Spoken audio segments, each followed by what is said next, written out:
Good evening. I'm Amy Stubbs from Herman, and I thank you for the opportunity to speak tonight. Mr. Chairman, I have a couple of questions that I'd like to ask.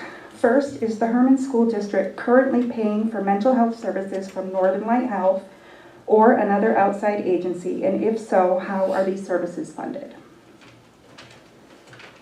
According to your own policy titled BEDH, you are able to answer questions during this time, and if you're choosing not to do so, I would respectfully ask why.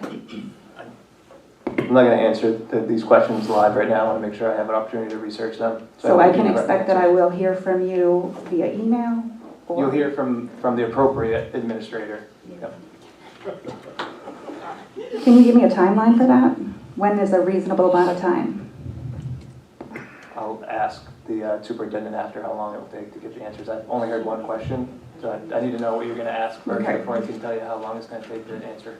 I would also like to know if there is currently a way for parents to opt their children out at any age from receiving mental health services without their permission, and if so, how is that information communicated to parents, and where can I find the required forms?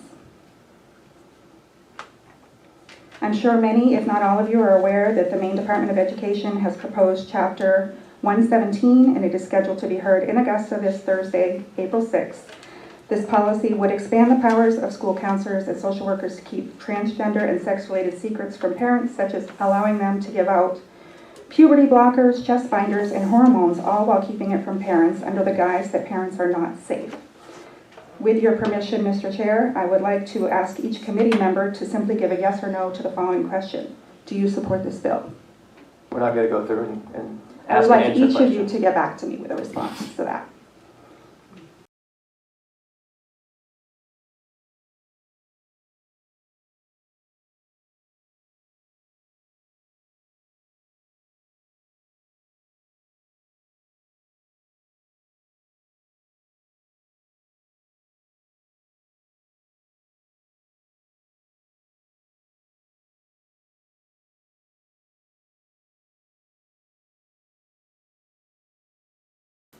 If anyone here is not aware of the bill and would like to provide testimony to the state of Maine, please see me after the meeting and I'd be happy to share with you how to do that.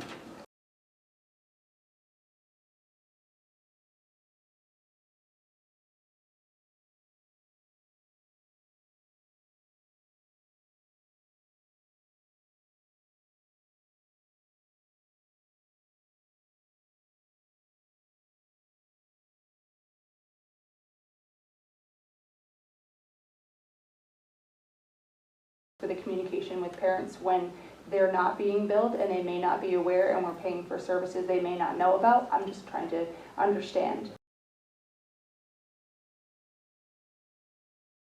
I just want to clarify on the therapy piece. I'm a huge proponent of therapy. Do they bill non-main care insurances as well? So people They do not. Acadia Hospital does not bill private insurances. The students that the contract that we have with Acadia allows them to build main care. And that's it? Correct. Okay. Go ahead. What I was just going to add is it also depends on the level of licensee of your clinician. So depending on that person's license, they may not be eligible to bill commercial payers.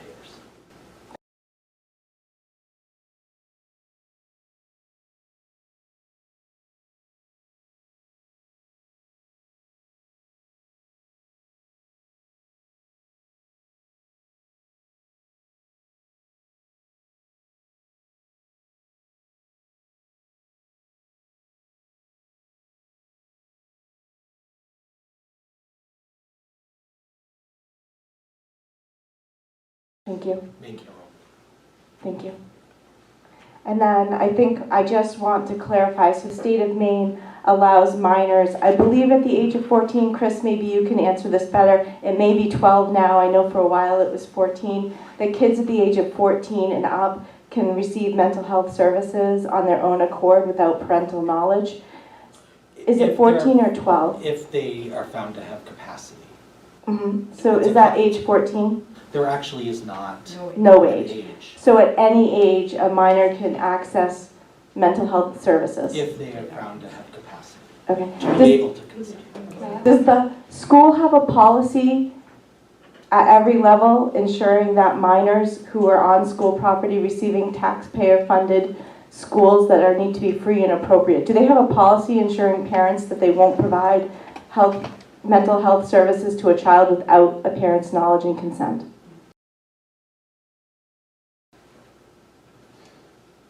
I'm not familiar with them. Parental consent, that's our practice. Is that? That's correct, that's our practice, our practice. That's Is our there a practice. policy, a written policy? I don't- I'd have to look at the contract to see if it's Yeah. actually in their language, but we don't. So my final statement, I strongly suggest, having been involved in the healthcare system with minors, I strongly suggest, in order to keep the trust of parents, that the school committee move forward and create a policy that makes it clear to parents that children will not have access to mental health services paid for by the school without parental knowledge. Respectfully asked.